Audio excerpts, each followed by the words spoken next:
하나님이 또 모세에게 이르시되 너는 이스라엘 자손에게 이같이 이르기를 너희 조상의 하나님 여호와 곧 아브라함의 하나님 이삭의 하나님 야곱의 하나님께서 나를 너희에게 보내셨다 하라. 이는 나의 영원한 이름이요 대대로 기억할 나의 칭원이라. 너는 가서 이스라엘 장로들을 모으고 그들에게 이르기를 여호와 너희 조상의 하나님 곧 아브라함과 이삭과 야곱의 하나님이 내게 나타나 이르시되 내가 너희를 돌보아 너희가 애굽에서 당한 일을 확실히 보았노라.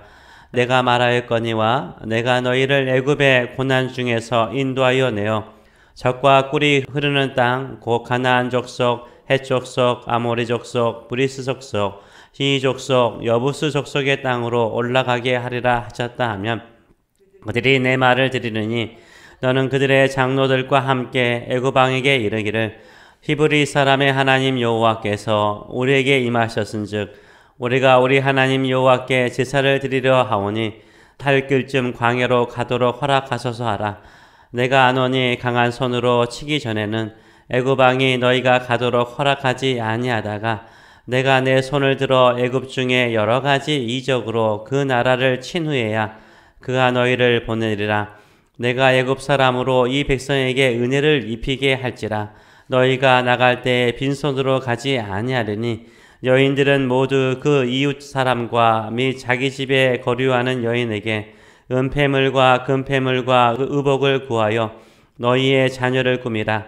너희는 애굽 사람의 물품을 취하리라. 아멘. 오늘 이 말씀을 가지고 하나님의 계획에도 장애물이 있다. 하나님의 계획에도 장애물이 있다라는 제목으로 같이 은혜를 나누기를 원합니다. 하나님께서 우리를 구원하실 때는 계획이 있습니다. 그 계획 안에도 장애물을 하나님께서는 예상하고 계십니다. 하나님의 계획 안에도 장애물이 있지만 하나님께서는 그 장애물을 뚫고 우리를 구원하실 방법도 가지고 계십니다. 오늘 본문을 보게 되면 하나님께서 모세에게 출애굽의 구체적인 계획들을 말씀하고 계십니다. 먼저 이스라엘 12지파를 대표하는 장로들을 먼저 만나도록 하십니다. 그리고 그들에게 우리의 조상의 하나님 여호와께서 모세에게 나타나셔서 하신 말씀을 그들에게 전하도록 하십니다. 하나님께서 이스라엘 백성의 고통을 보시고 구원하여 젖과 꿀이 흐르는 땅으로 인도할 것이라 라고 약속하십니다. 그리고 장로들과 함께 바로에게 가서 애굽 왕 바로에게 가라는 것입니다. 그리고 바로에게 말하기를 우리 조상의 하나님 여호와께서 우리에게 찾아오셨다. 우리가 우리의 하나님께 예배하러 광야로 가겠다라고 말하라는 것입니다. 그러면 애굽 왕 바로가 쉽게 허락하지 않을 것이라는 것입니다. 하나님께서 강한 손으로 애굽 왕 바로와 그 나라를 칠 때야 이스라엘 백성을 출애굽하도록 허락할 것이라 라고 구체적으로 말씀하십니다. 나올 때도 그냥 빈손으로 이스라엘 백성들이 나오는 것이 아니라 은근 폐물을 가지고 나오게 될 것이다 라고 말씀해 주십니다. 하나님께서는 모세에게 출애굽의 구체적인 계획을 말씀해 주시면서 그 마음속에 두려워하지 말고 하나님의 말씀에 순종하며 나가면 하나님께서 그 모든 일들을 이루실 것이라 라고 말씀하십니다. 우리가 하나님의 종이 된다는 것은 무엇입니까? 그것은 하나님의 말씀에 순종하며 나가는 것입니다. 이스라엘 백성을 애굽에서 구원하여 젖과 꿀이 흐르는 땅으로 인도하시는 하나님의 계획에도 무엇이 있습니까? 거기에도 장애물이 있습니다. 그 장애물이 출애굽의 시대에는 누구였습니까? 애굽 왕 바로였습니다. 하나님께서 이것을 미리 알고 계십니다. 하나님께서 우리를 어려운 환경이나 상황에서 구원하실 계획을 가지고 계십니다. 우리를 새로운 약속의 땅으로, 새로운 하나님의 축복의 땅으로 인도하실 계획을 가지고 계십니다. 그런데 그런 하나님의 계획을 막는 대적자들이 있죠. 대적이 있습니다.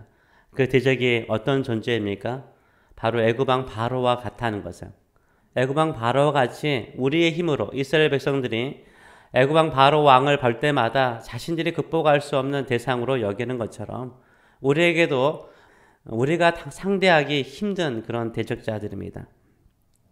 이스라엘 백성들을 수십 년 동안 노예로 만들어 아주 엄하게 노역을 시키고 있었던 바로와 같이 이스라엘 백성들이 도저히 이길 수 없는 대적자와 같은 대적이 우리의 삶의 현장 가운데 있습니다. 애굽 왕 바로 압제에서 도저히 벗어날 수 없기 때문에 이스라엘 백성들은 어떻게 했습니까? 울부짖어 하나님께 부르짖었고 찾았습니다. 우리도 힘들고 어려울수록 더욱더 하나님만을 바라보시는 저 여러분 되시길 축원합니다. 우리가 직면한 정신적인 고통이나 또 상처, 수십 년 동안 풀리지 않는 경제적인 어려움, 인간의 관계, 또 가정의 문제, 또 자녀의 문제들, 우리에게 경험적으로 너무나 큰 대적으로 보일 수 있습니다. 그런데 해결할 길이 있죠. 풀어나갈 수 있습니다. 하나님께는 그 해결의 길을 가지고 계십니다. 해결할 방법을 가지고 계십니다. 어떻게 하나님께서는 이스라엘 백성들이 출애굽하는 것을 막고 있는 애굽 왕 바로를 해결하려고 하십니까? 19절과 20절의 말씀을 보게 되면 주께서 이렇게 모세에게 말씀하고 계십니다. 내가 안오니 강한 손으로 치기 전에는 애굽 왕이 너희가 가도록 허락하지 아니하다가 내가 내 손을 들어 애굽 중에 여러 가지 이적으로 이 나라를 친 후에야 그가 너희를 보내리라 라고 말씀하세요. 하나님께서도 그 대적자를 쳐서 출애굽시키는 과정이 쉽지 않다는 것을 알고 계십니다. 하나님께서 이스라엘 백성을 억압하는 세력 애굽 왕과 그 나라를 치실 계획을 가지고 계십니다. 어떻게요? 강한 손으로요. 하나님의 강한 손으로요. 하나님의 강한 손으로 행하시는 일은 무엇입니까? 여러 가지 이적이라고 말하고 있습니다. 이것을 영어로는 all the wonders, 기이한 일이죠. 그걸 기적이라고 말하는 거죠. 우리의 눈에는 뭐한 거예요? 기이한 일인 거예요. 성도들, 믿음으로 사는 사람에게는 하나님께서 뭘 행하십니까? 기이한 일을 행하시는 줄 믿습니다. 우리의 이성을 뛰어넘어 우리의 경험을 뛰어넘고 우리가 경험하지 못한 일들을 행하시는 줄 믿습니다. 하나님께서 행하시는 모든 일들은 기이한 것입니다.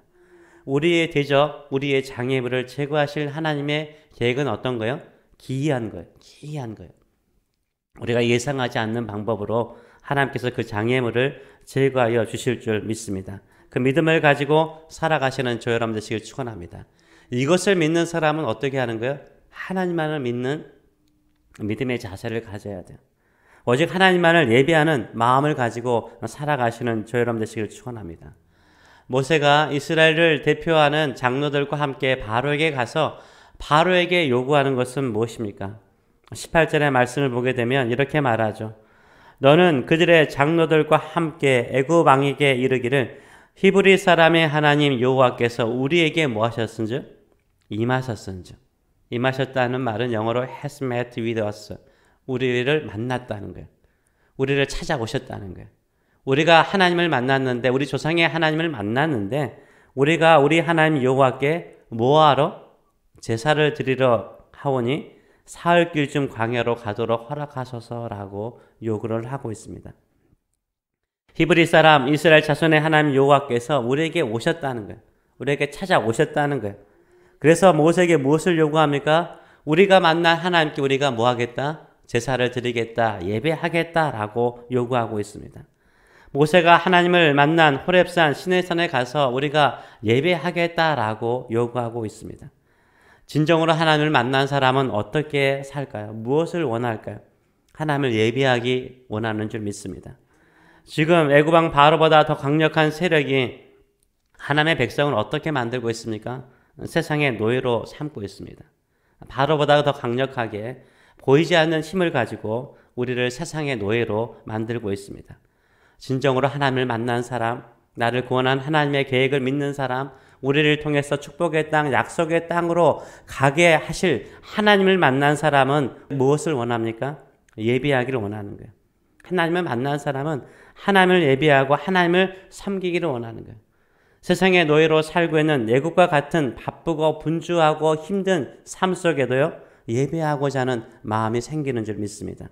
하나님께서 모세와 장로들을 통해서 바로에게 요구하는 것은 우리가 만난 하나님께 우리가 예배하기를 원한다라고 요구하고 있습니다. 바로는 쉽게 허락하지 않죠. 이 세상도요, 우리가 마음껏 하나님을 예배하도록요, 마음껏 하나님을 찬양하도록요, 마음껏 하나님께 기도하도록 허락하지 않습니다. 그래서 하나님께서 해결하는 비결은 무엇입니까? 우리가 하나님만을 예배하고 하나님만을 섬기며 하나님께서 약속하신 약속의 땅, 축복의 땅을 향하여 믿음으로 살겠다라고 요구하고 간구하면요, 하나님께서 기이한 일을 행하세요. 기적을 행하시는 줄 믿습니다. 하나님께서 강한 손으로 우리의 대적을 치시고 우리를 구원하여 주실 줄 믿습니다. 우리가 떠날 때 빈손으로 약속의 땅을 향하여 나가지 않게 하세요. 반드시 이스라엘 백성이 빈손이 아니라 금은 패물을 가지고 나오는 것처럼 하나님께서 우리를 풍성하게 채워주실 줄 믿습니다. 근데 많은 사람들은요, 애굽 왕 바로 밑에서 어떻게 하면 좀 덜 힘들게, 좀 더 편하게 살까 고민을 하죠. 진정으로 믿음의 사람은 어떻습니까? 어떻게 하면 이 힘들고 괴로운 노예와 같은 세상 살이에서요, 좀 더 하나님을 예배할까? 좀 더 하나님을 예배할까? 하나님을 잘 섬기며 살까 생각하죠. 그러면 하나님께서요, 강한 손으로 도와주세요. 기적의 손으로 도와주세요. 기이한 손으로 우리에게 풍성한 은혜를 베풀어 주실 줄 믿습니다. 진정으로 그것을 원하십니까? 예배자로 살기로, 고난과 역경을 이겨낼 수 있는 용기가 예배에 있음을 믿으시는 저 여러분 되시길 축원합니다. 하나님께서 기이한 이로 우리의 앞길을 막고 있는 대적자들을 치시고 우리를 축복의 땅으로, 약속의 땅으로 풍성한 마음을 가지고 주를 섬기도록 축복하여 주실 줄 믿습니다. 이런 역사를 사모하는 마음으로 주께 예배하시는 저 여러분 되시길 축원합니다. 기도하겠습니다. 살아계신 하나님 아버지, 애굽 왕 바로는 감독자들을 세워서 이스라엘 백성들을 심한 노역의 삶으로 살게 하였습니다. 오직 노동, 일하는 것, 그리고 고통과 아픔 속에 살게 만들었습니다. 하나님께서는 찾아오셔서 그들의 고통의 소리를 들으시고 그들을 이끌어내실 구체적인 계획들을 가지고 계셨습니다. 우리를 향하여 세상의 노예가 아니라 하나님을 섬기고 하나님을 예배하고 약속의 땅, 축복의 땅으로 인도하실 하나님의 계획이 있는 줄 믿습니다. 그러기에 오늘도 우리는 예배자로서 이 자리에 나왔습니다. 하나님을 만나고 하나님을 의지하기에 이 자리에 나왔습니다. 이제는 하나님께서 기이한 일로 축복의 길을 막고 있는 대적자들을 쳐주시고 구원하여 주시고 또 역사하여 주시기를 간절히 간구합니다. 그러해서 마음껏 하나님을 예배하고 약속의 땅을 향하여 전진하는 저희들의 삶들이 될 수 있도록 축복하여 주시옵소서. 간절히 사모합니다. 우리 가운데 임하여 주시옵소서. 감사드리며 예수님의 이름으로 기도합나이다. 아멘.